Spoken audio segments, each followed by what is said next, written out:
song that we're going to do today has a lot to do with what we feel that we can do for God. Sometimes we feel we can't do very much for Him. But we look at the story of David and we see how God took a shepherd boy and he ended up being the king of Israel. We know that God's the God of the impossible, and He can make possible things happen with us, and we can be a blessing for Him. So we're sharing this song with you, Shepherd Boy.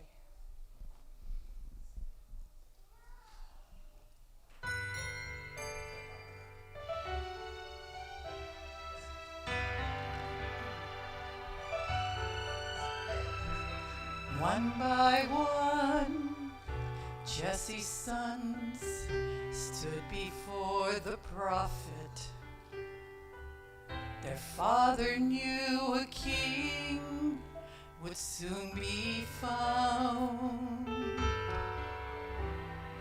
When each one passed, except the last, no one thought to call him. Surely he would never wear a crown. But when others see a shepherd boy, God may see a king. Even though your life seems filled with ordinary things, in just a moment He can touch you and everything will change. When others see a shepherd boy, God may see a king.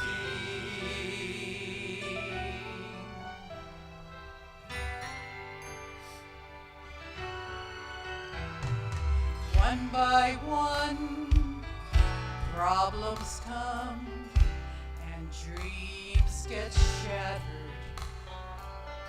At times it seems so hard to understand. And things like chance and circumstance, they don't really matter. Our Father holds tomorrow in His hands. And when others see a shepherd boy, God may see a king.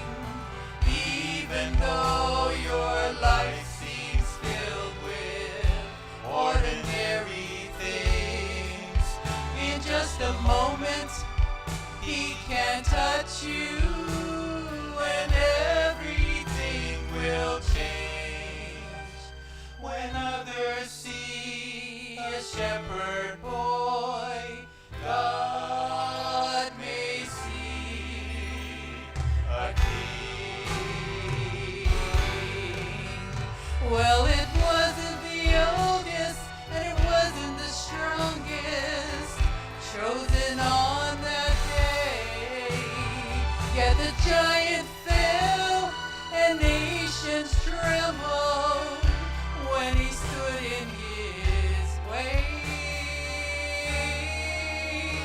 And when others see a shepherd boy, God may see a king.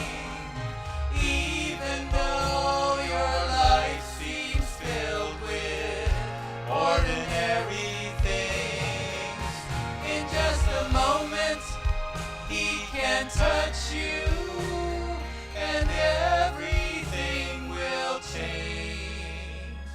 When others see a shepherd boy, God may see a king. God may see a king.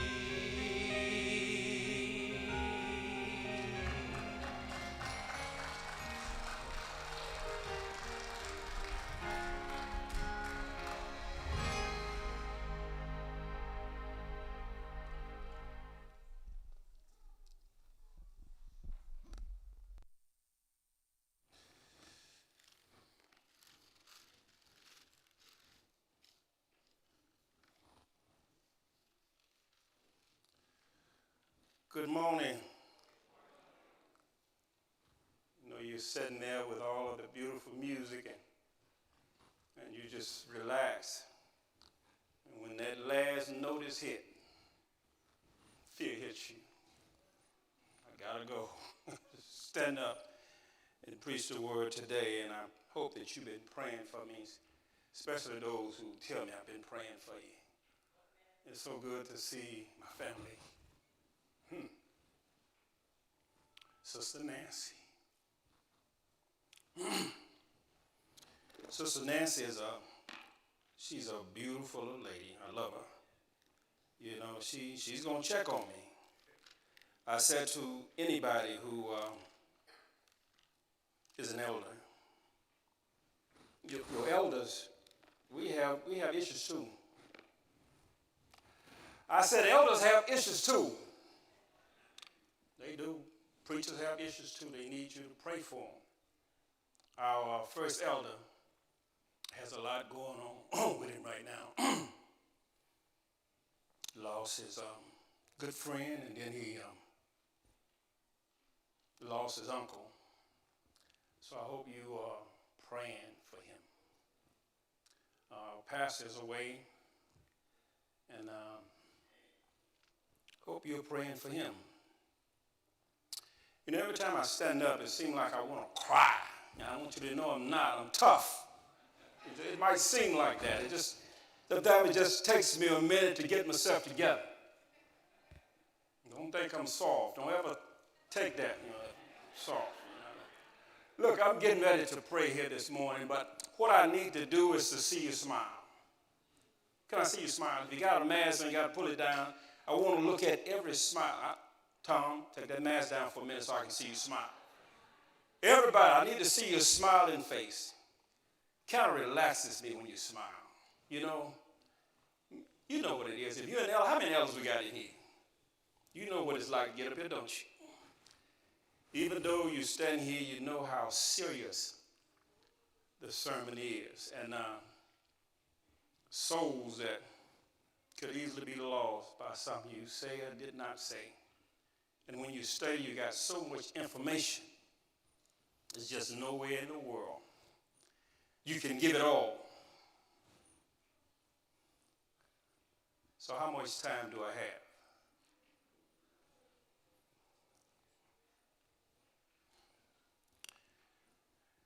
Let us bow our heads as we prepare to go into our sermon this morning. Not I, but Christ, be honored, loved, and exalted. Not I, but Christ, be seen, be known, and be heard. Not I, but Christ, in every look, in every action. Not I, but Christ, in every thought, in every word. Lord, let the words of my mouth and the meditation of my heart be acceptable in thy sight. Because, Lord, you are my strength and my Redeemer. Come sup with us for a minute in Jesus' name.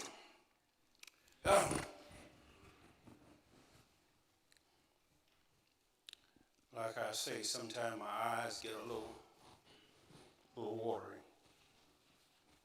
But don't think that's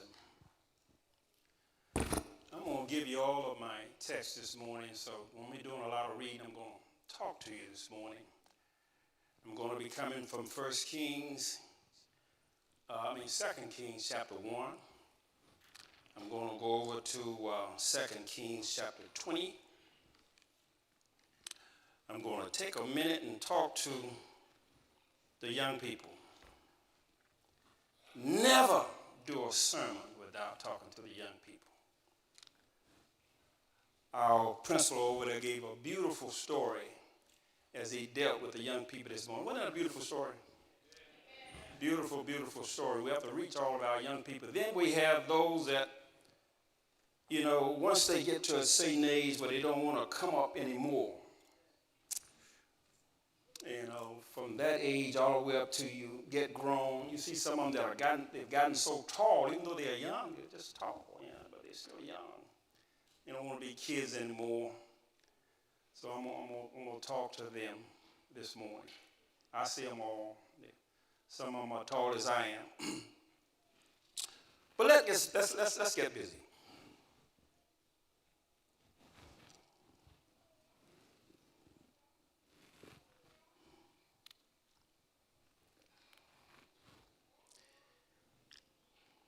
Ahab is no longer king, and his son now has become king in his place. And I like reading it from the clear word. It said that, one day he was climbing up on one of the lattice in his window in the upper part of his palace, and suddenly it gave way and he fell. And he got a lot of serious injuries. So he wanted to send a message to Beelzebub at Ekron and to ask him, would he recover from his illness? He must have had to have a really rough fall, that it left him, well, the Bible's describing this as an illness, but it was a fall, and he sent the messenger to inquire, go inquire to Beelzebub, the god of Ekron, to see, if I'm going to be healed. But the angel of the Lord said to Elijah the Tishbite, he said, go head him off. And this is what he said. He said, arise and go to meet them, the messengers of the king of Samaria, and say unto them, is it not because there's not a God in Israel that ye go to inquire of Beelzebub, the god of Ekron? I was doing a little study on Beelzebub. He's a god of the flies. If you did any studies about it, but I try to dig when I'm studying stuff to have some idea what I'm talking about. But he told him to go there, and so Elijah heads him off, and he said, now, therefore the Lord has said, thou shalt not come down from that bed that you're in. You're going to die there. Now the king has sent these messengers to take a message, but they're intercepted, and now they are coming back to the king. So he looked up and see them coming back. He said, why are you coming back here? They said, we met a man out there on the road who said that, and he was speaking with authority. He says that,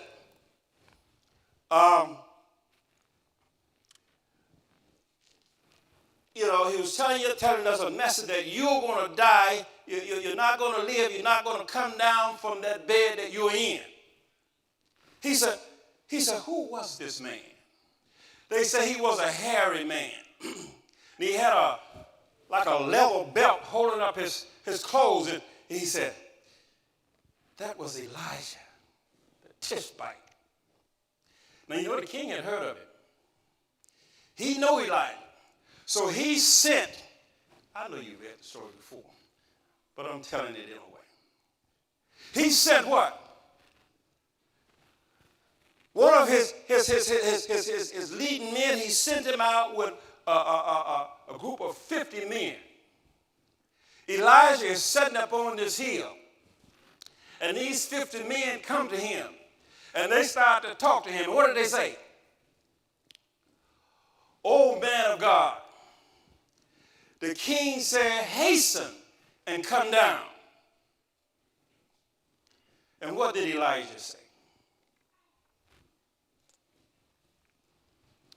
Folk quiet this morning. So Elijah said, if I be a man of God, let fire come down from heaven and consume you.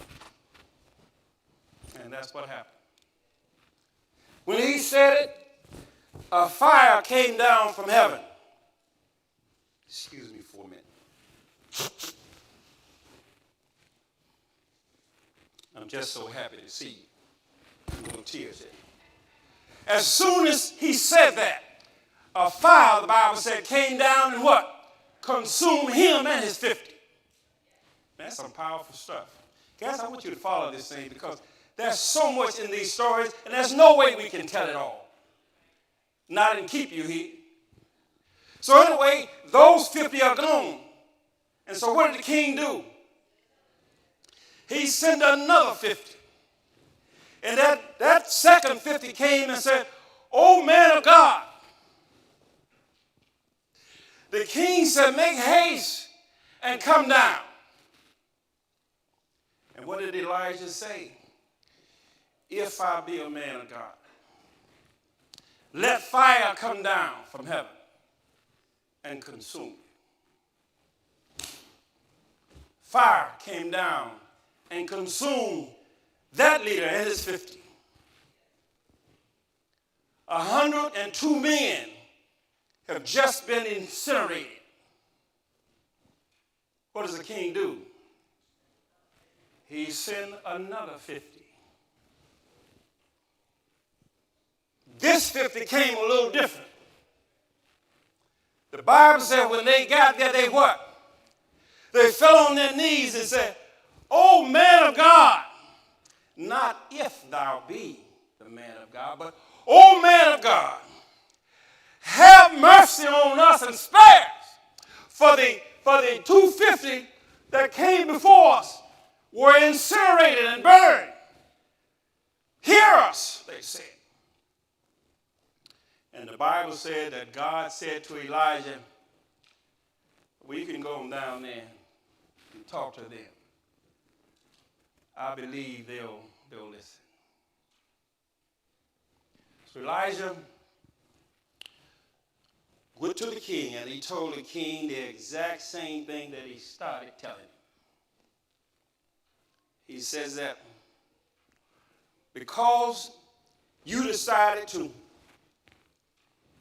me just read it again. It said, because you decided there's no God in Israel, and you had to go inquire to Beelzebub, the god of Ekron, you're going to die in that bed you went up to. And he did what? He died, just as God had said. How much time do I have?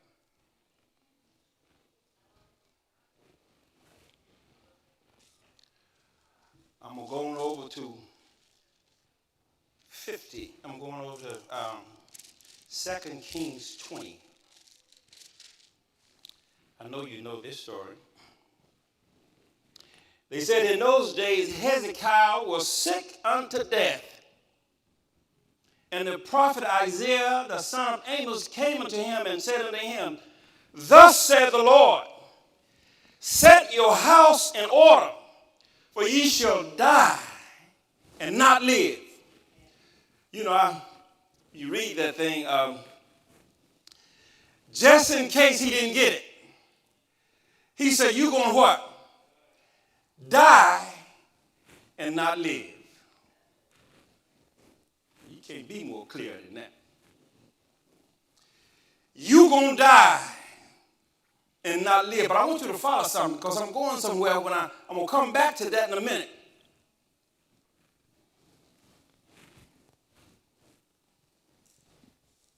Oh, this thing is good. Then he turned his face to the wall and prayed to the Lord and beseeched him, "O Lord, remember how I walked before thee in truth and with a perfect heart. I have done that which is good in thy sight." And Hezekiah wept, "Oh, Lord, don't take me." See, I came out kind of cried when I started, you know. But have you ever cried for your life? Anybody ever cried for your life? You know.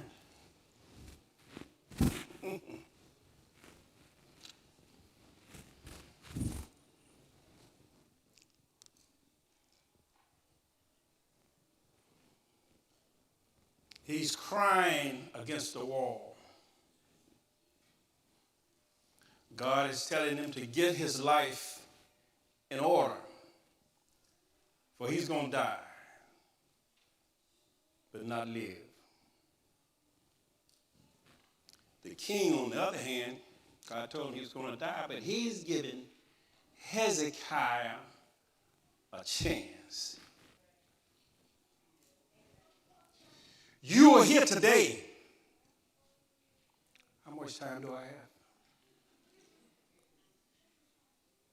Now I'm going to get you to say it, because you laugh every time I say it, though it's something funny. I want you to say this to yourself this morning. Say it with me. How much time do I have? Can you say it with me? Let's say it together. How much time do I have? I know some folk walking in this morning thinking I was going to give them the exact time. You're going to leave here on 2024, 8 o'clock in the evening. That's going to be it for you. Get yourself together. You know something? This is beautiful because he's given a chance.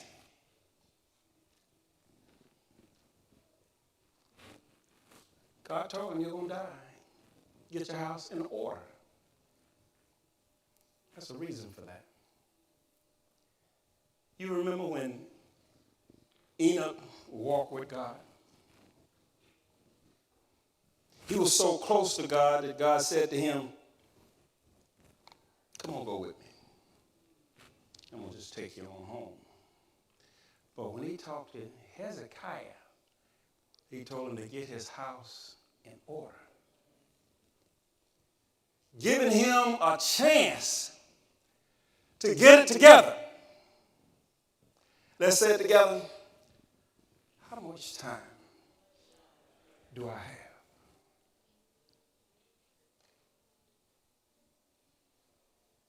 I want that to ring in your mind today.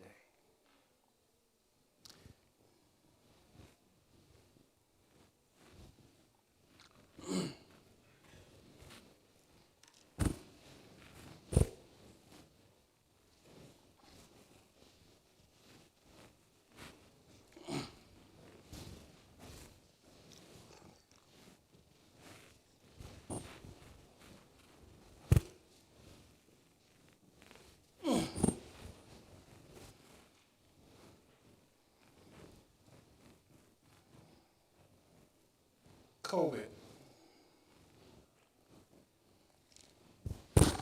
has taken a lot of people.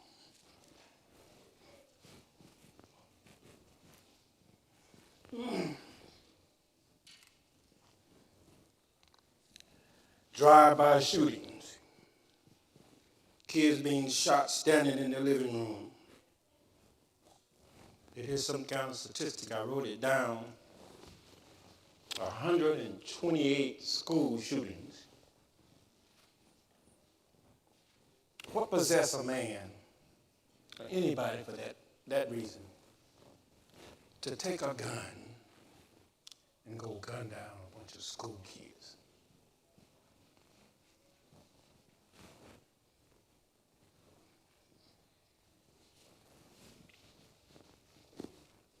They said there were 2 people went to D.C. on their anniversary and was struck by lightning and killed. I know you saw it and heard about it. So how much time do I have? Let's say it together. How much time do I have?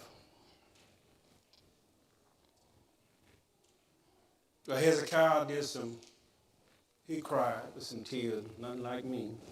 Because I'm tough. It happens because I'm glad to see you. But what happened is God was giving him a chance. You're here today. I know when you read the title, what the world? When I was talking to Little John on the phone, he said, we're singing brother, and we want to try to get a song, beautiful song you sing. We want to try to get a song to go along with what you're preaching. I said, how much time do I have? And he said, huh?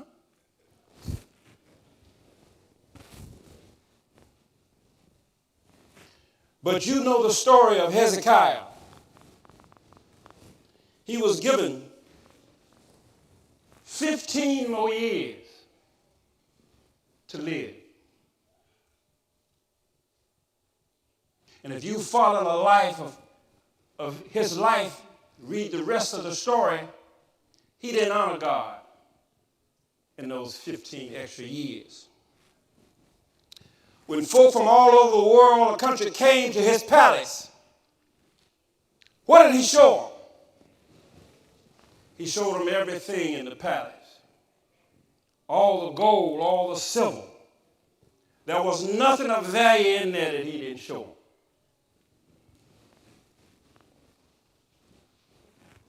When people come to your house, what do you show them? Show them how big your house is, what kind of furniture you got and where you bought it, the new car they passed on their way in there. What do you show them? Get your house in order. How much time do you have?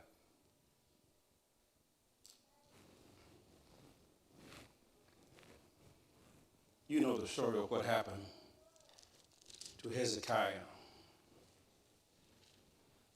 But when you speak about time, there's one man that really knows time. I'm going to talk to the young people now. I'm going to Ecclesiastes. And in Ecclesiastes, it's got all kind of time. It says to everything there's a season. A time for everything what? Under the heavens. It says a time to be born and a time to die, a time to plant and a time to pluck up that which was planted. You know, I love gardening. I just ripped out the last of my tomatoes. Oh, they did so good this year. You know, I like okra. I got okra that's taller than I am. We're still eating it. We'll be eating okra until the fall hits, kills it. You know, I got sweet potatoes that have yet to be dug up. My wife don't like anything planted in the front yard, in the front bed. So I threw a couple of what you call them, butternut squash. I really like butternut squash. Oh, just a few people, they are delicious. You know, I love to, in the wintertime when it's cold, because they keep a long time. I gave a few people here some of those butternut squash. But anyway, the biggest butternut squash I've ever grown. I just stuck them in there, you know, because I'm always in the flower bed pulling out all the weeds. So you just stick a few in here and see what happens. And anybody ever grew butternut squash? You know, the thing grow crazy. I mean, they're massive, you know. So there wasn't no hiding them. I put them over behind everything, but they were growing all up over the hedges and everything. My wife said, what you put them things in the flower bed for? They look like a wilderness. It look like that when I go in there. Ain't no flower, no butternut squashes in there, you know, until I get in there and weed it out. But those things were massive. And I'm going to be eating them all winter. God allow me to live. I like to bake them with a little nutmeg, cinnamon, butter, a little bit of flavor in there, and get a spoon and sit there on a chilly day. And I know I'm making you hungry. I don't want to get your mind off. Sir. Let's move on. A time to weep, a time to kill, and a time to heal, a time to build, a time to tear down, time to weep, and a time to laugh, time to dance. You know. Yeah, I hate to say this, but sometimes Christian folk think we don't ever supposed to dance. Just get rid of dancing. You know, some of those been the guys in the nightclubs and some of the stuff they be doing. That's why they don't dance. But it wouldn't have said it if it wasn't a time to do it. A time for everything else. But it said a time to dance. No. We can't do that. But my Bible says it's a time to dance. Time not to dance and all that kind of, time to speak and time to be quiet, refrain from speaking. You know, the Sabbath school lesson was real good this morning. I wish, you guys could have been here. Sister Esther did it impromptu. She came on up here, and I wanted to talk to her this morning, but I know I was going to be talking, and I didn't want you to hear me too much. But the time, I don't want to hold you all day, because what? How much time do I have? But I said I was going to talk to the young people. And just what I want to talk to you. Pulling out a few verses here. I'm going to Ecclesiastes 11. And I'm going to read verse 9 and 10. Then I'm going to go to 12 and 1. How many young people we got here today? I know we got more young people than that. See, they're too young. He's already taking care of you guys. But if you can understand it, get your ears open. How many young people we got today? Hands up in there. I know y'all back there. Because, see, the Sister Esther was talking to me. We were trying to track the young people because when when you have the children's story up here,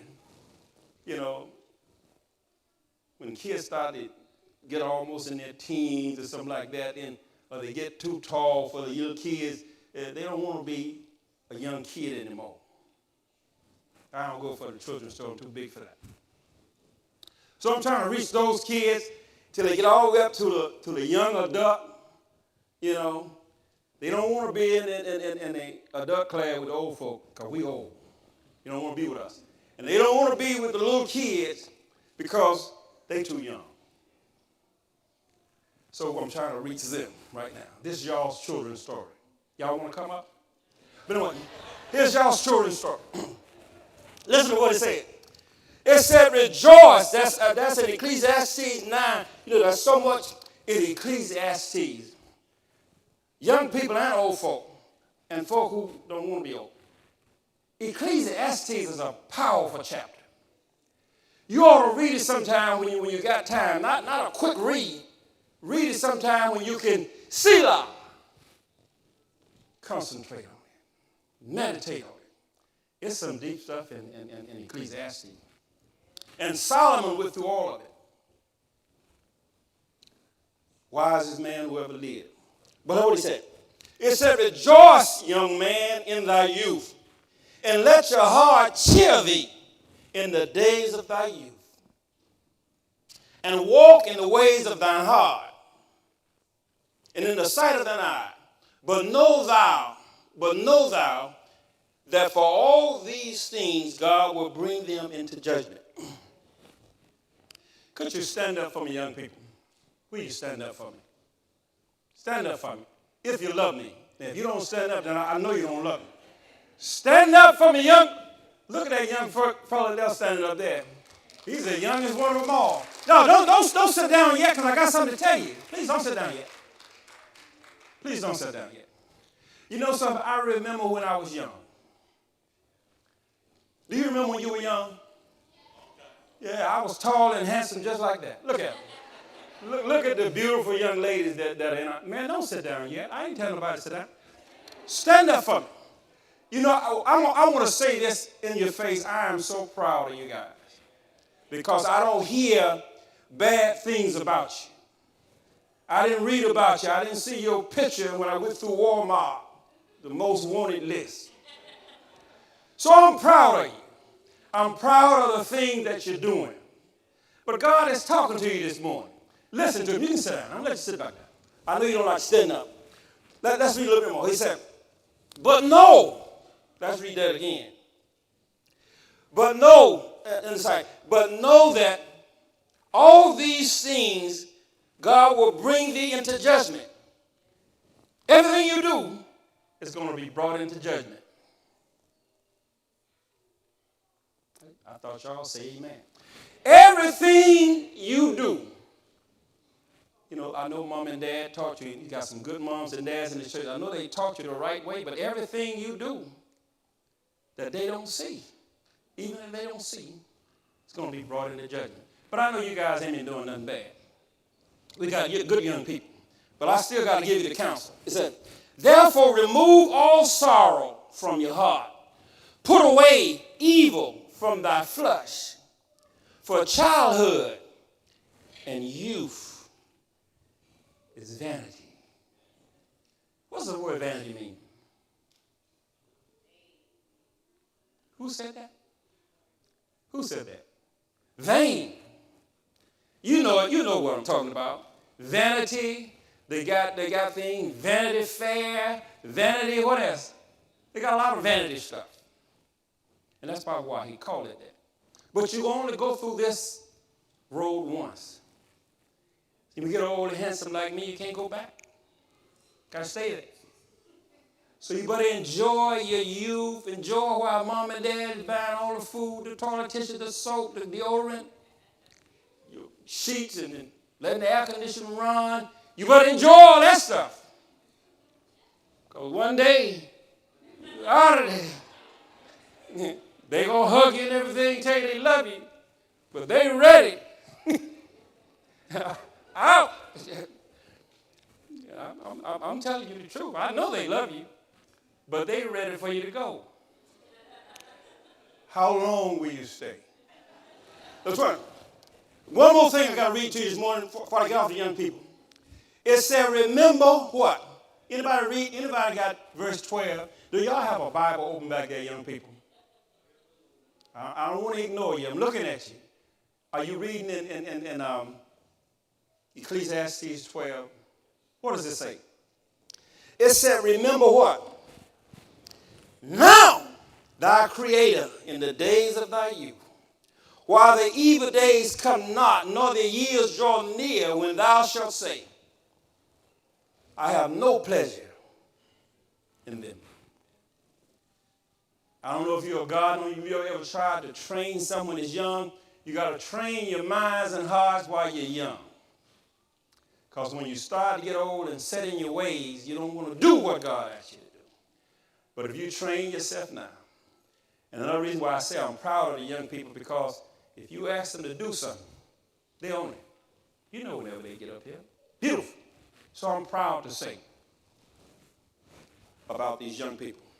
Before I got to come to a close, and I got to go to the text that you had in your memory verse, in your bulletin, which is Romans 13. Romans 13.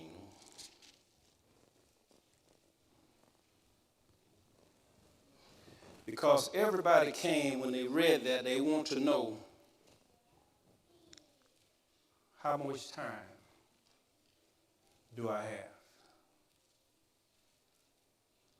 It's hard for me to tell you exactly how much time you have, but I can definitely tell you this. In Romans 13:11, we start with the 11th verse. It says what? And that knowing that the time is now. Notice it. And that knowing the time, that now is the time. You know, you keep seeing that word what? Now. You keep seeing the word what?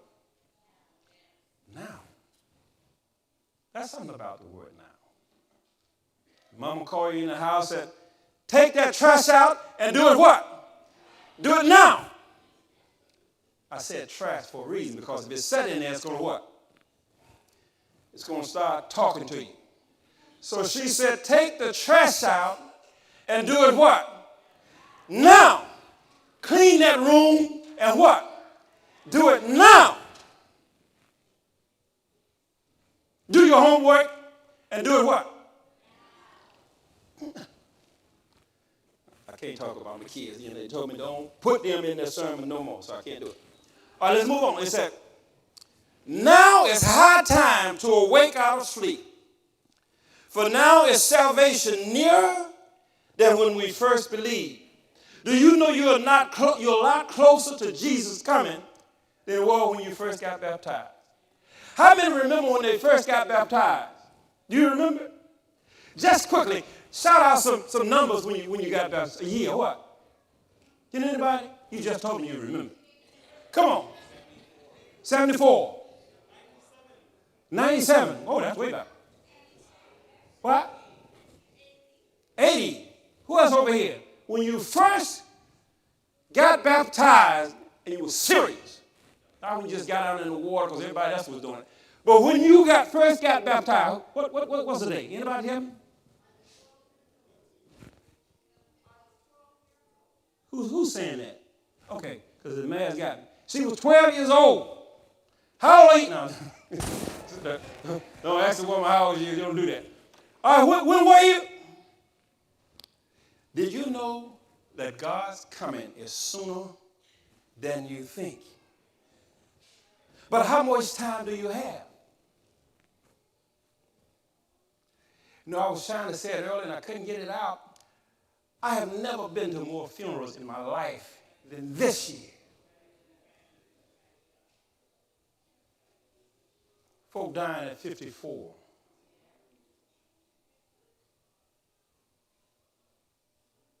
Close friend of mine lost his wife.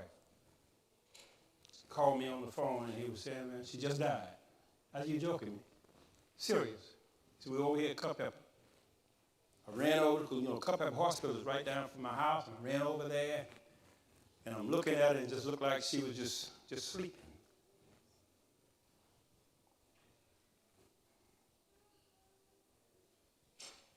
Her time is closed. Her judgment has started.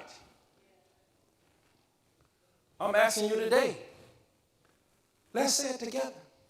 How much time do I have?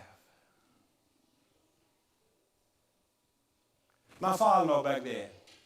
Stand up for me, Dad. Dad is 94 years old. This is the man that y'all been praying for. Every time I'm on the prayer circle, thank you, Dad, for coming. That's my mother-in-law sitting beside him. She don't want me to tell you her age, but she looks so young. But that's his wife there. He got her when she was real young. But anyway, they live to be, he's 94 and she's in her 80s. I may not live to be that long. My dad lived to be 83. My mom lived to be 87. I think 87. I may not live that long. So I asked myself, how much time do I have? People dying of COVID. People dying of all kinds of disease. People walk out in the street, get hit, car hit you, take your life. Drive-by shooter, shoot at somebody else, shoot you, kill you. How much time do I have? Let's finish reading, folks. The night is forspent. The day is at hand. Let us therefore cast off the works of darkness, and let us put on the armor of light. Let us walk honestly, as in the day. You know, it was something I missed, and I got to go there. How much time do I have? I'm going to go there.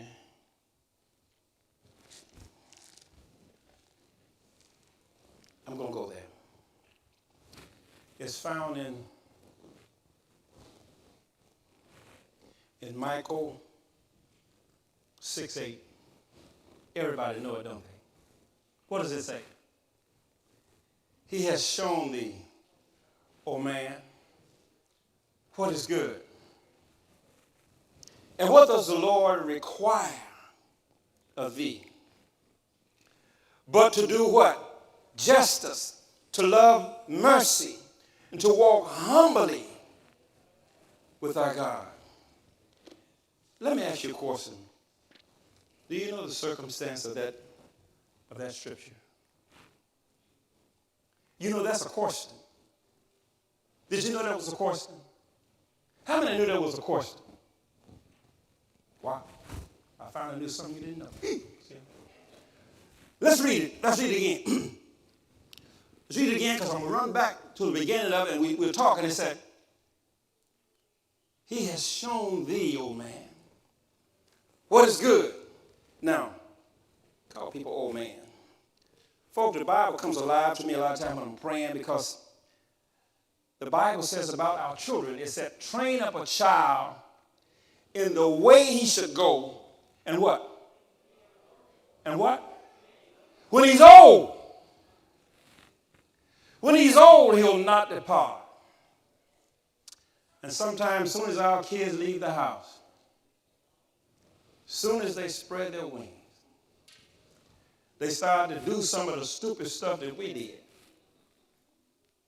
No, let's say it like this. They start to do some of the stupid stuff that you did. And you think they're the worst kids. You want to beat them up, smack them, go upside their head. What's wrong with you, boy? What's wrong with you, girl? I was just teasing when I said you did. Stuff that we did. And when we see our kids doing some of the things we did, we want to beat it out of them. Well, they got it honest. They got it honest! And we got to pray. We should have more patience with them than anybody. Because they're doing some dumb stuff that we did. And they're still alive. How much time do they have? Well, let's do this story here, folks. In this chapter, God's presence, God presents his case against Israel. He's talking to Israel. He's brought them out of the wilderness and led them to the promised land. If you start reading that in verse 6, verse 3, it said, and the Lord said, my people, what have I done to you? In what way have I been a burden to you? I'm reading out of the clear word. If you read it over here, it says, my people, what have I done to thee, and wherein have I wearied thee? Testify against me. God is talking to his people. He said, wherein have I wearied you? What have I done to you? Now, folks, you know you can relate to that if you got kids. I said you can relate to it if you got kids. You raise that child and give them everything you got. You rip off an arm to save them. You jump in front of a speeding bullet to keep them alive. And they grow up and disrespect you. It hurts you to your heart. You ask the child, what have I done? God is saying to his people, what have I done? I brought you out of Egypt. I rescued you from slavery. I gave you Moses, Aaron, and Miriam as leaders. He's telling all the things that he did, and you started reading in verse 6, it says, they're asking God, and they said, what should I bring to show my gratitude for what he's done for us? Should I offer as a bow to us? What should I offer before the Lord of heaven and earth? Should I bring a burnt offering? You know what God said about the burnt offering. He said to obey is what? It's better than sacrifice. What should I bring? Will I bring a year calf that's just a year old? Will he be happy? If I bring him thousands of sheep and thousands of rivers of oil? Would he? What does he ask? He said, should I offer him a firstborn as a sacrifice for my transgressions? Every time I read that, these people had to be crazy. But people did that. Would you offer your firstborn as a sacrifice for something you did? Would you do that? This is a question that these folk are asking Jesus, should I do that?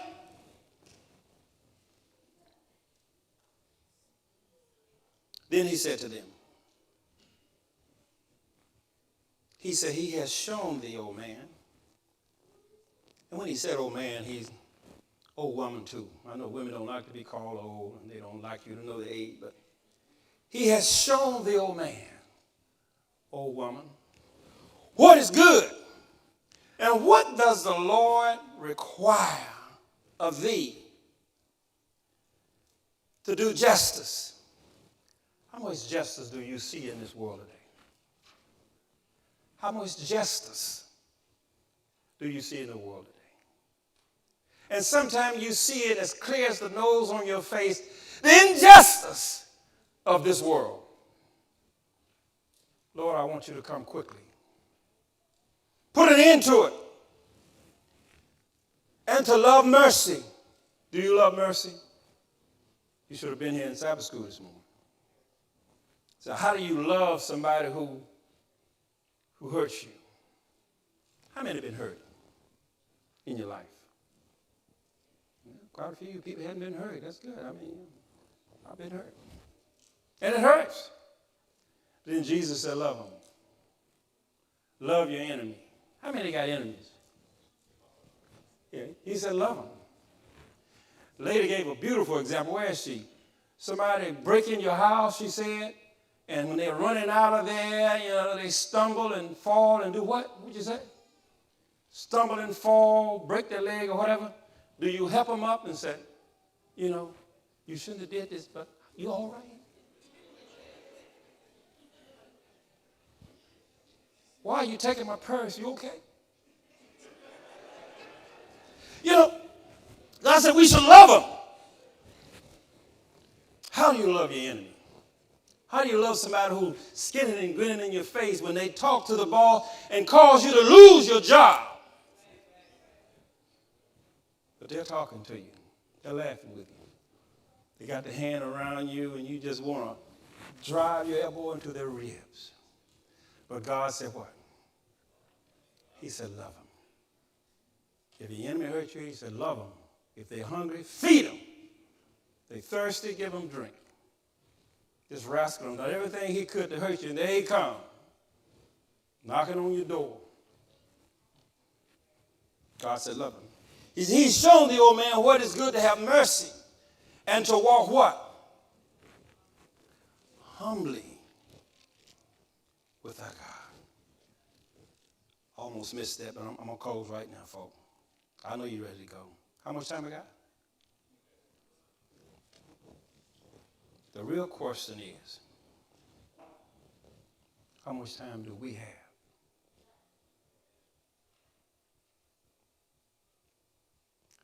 When God went to Hezekiah and told him to get his house in order, he didn't just take him out because he wasn't what? Let's say it again. Are you listening to me? You weary, ready to go home? I'm going to let you go. When God came to Hezekiah, he sent the prophet Isaiah to Hezekiah and told him to what? Get his house in what? In order. Because he what? He wasn't ready. And I'm going to tell you why he wasn't ready. I'm going to explain that and I'm going to let you go. First of all, when he started crawling and boo-hooing against the wall, what happened? He was telling God all the good that he'd what? And how faithful he's been. The Bible said, there's none righteous, there's no good in us. He didn't have no righteousness. And he wasn't ready. How do I know he wasn't ready? When you read the story, what did he show those folk who came to his house? What did he show them? All of the stuff that he had in his house. What was the one thing he didn't tell them? How God had healed him by taking a lump of figs and laid it on a bowl when he cried, Lord, don't kill me. I think about those lump of figs. I got figs going in my yard. 4 fig trees, they full of figs this year, and I'm a lover of figs. If I get a sore some, I might have to try that myself, get a big lump. But I'm trying to let you see something this morning. Hezekiah wasn't ready. And 15 years prove that. How much time do you have? Today, God is talking to each of us. He's saying, now, if you hear my voice, harden not your heart. The beauty of his name that was taken to heaven, not Elijah, he was taken there too. Enoch, the beauty of Enoch is that he walked so closely with God that God took him. And he said to Hezekiah, get your house in order. So you're still alive today for this reason. God is telling each of us to do what? Get your house in order. Because you don't know how much time you got. Because if you were righteous, if you were actually walking with him, he would be unfair to take Enoch and leave you here. That's how I know I'm not ready. I'm still here. I'm not going to say it to you. You might get mad. He don't know me like that. But the reason I'm still here is because I ain't ready. The reason Jesus hadn't come, he's delayed his coming because he loves us so much that he don't want to destroy nobody. I love the text where he said, I have no pleasure in the death of him that dies. Today the question is asked, how much time do we have? Let's use it wisely.